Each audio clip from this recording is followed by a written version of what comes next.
పార్టీని నడిపినటువంటి నాయకుడు మా నాయకుడు జగనన్న. అలా పోరాటాలతో పుట్టిన పార్టీలో అరెస్టులతోనూ కేసులతోనూ జైలుకు పంపితేనో భయపడతారనుకుంటే అంతకన్నా అమాయకత్వం లేదు. అందులో అంబటి రాంబాబు అన్న వ్యక్తి రాజశేఖర రెడ్డి గారి కాలం నుంచి జగనన్న వరకు ఒక సైనికుడు, పోరాట స్ఫూర్తి కలిగిన వ్యక్తి, భయపడే తత్వం లేనటువంటి వ్యక్తి,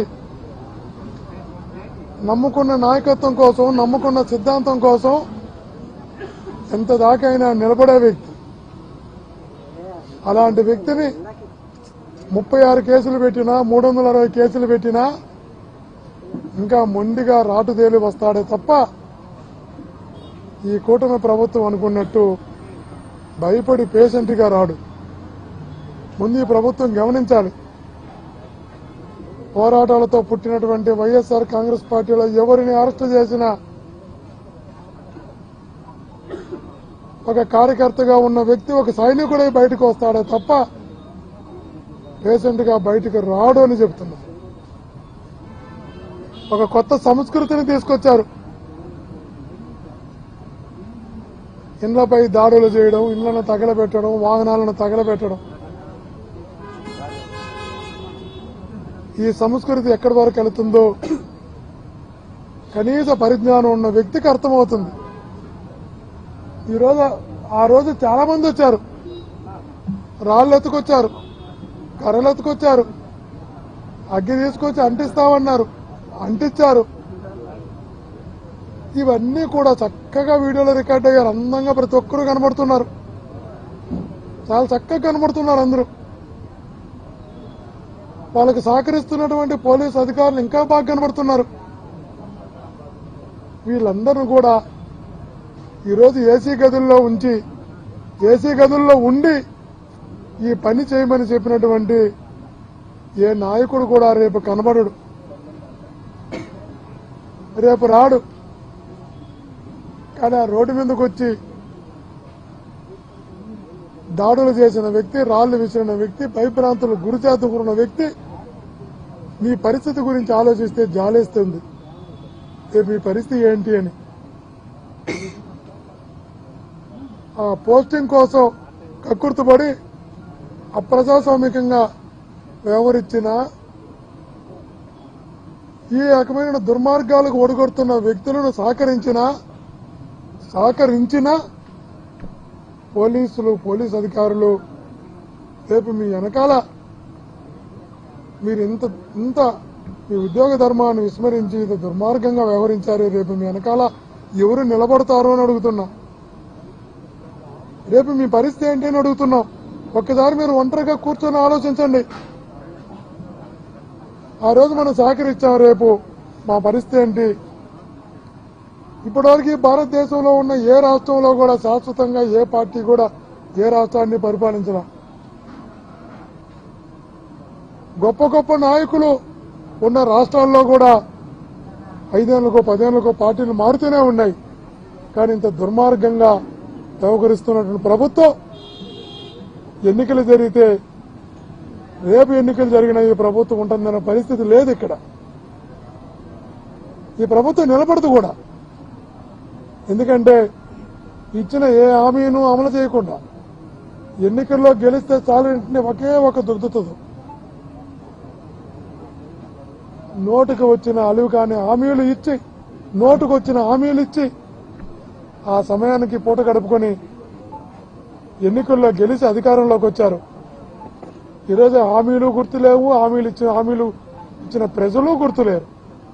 ఇలాంటి పార్టీ ఈ రాష్ట్రంలో నిలుస్తుందా అని అడుగుతున్నాం. నిలబడుతుందా ఈ రాష్ట్రంలో ఈ పార్టీ? రేపు జరగబో స్థానిక సంస్థల ఎన్నికల్లోనే ప్రజలు ఈ ప్రభుత్వం పైన ఎంత వ్యతిరేకత ఉందో చూపించడానికి సంసిద్ధులై ఉన్నారు. ఏ ఎన్నికలు పెట్టినా రాబోయే రోజుల్లో కూటమి ప్రభుత్వం ముఖ్యంగా తెలుగుదేశం పార్టీని భూస్థాపితం చేయడానికి ఈ రాష్ట్ర ప్రజలు సంసిద్ధంగా ఉన్నారు. ఇలాంటి పార్టీని నమ్ముకుని మీరు ఇంత తెగబడుతున్నారే, రేపు మీ పరిస్థితి ఏంటి అని అడుగుతున్నా. ఒకసారి ఒంటరిగా ఉన్నప్పుడు ఆలోచించుకోండి.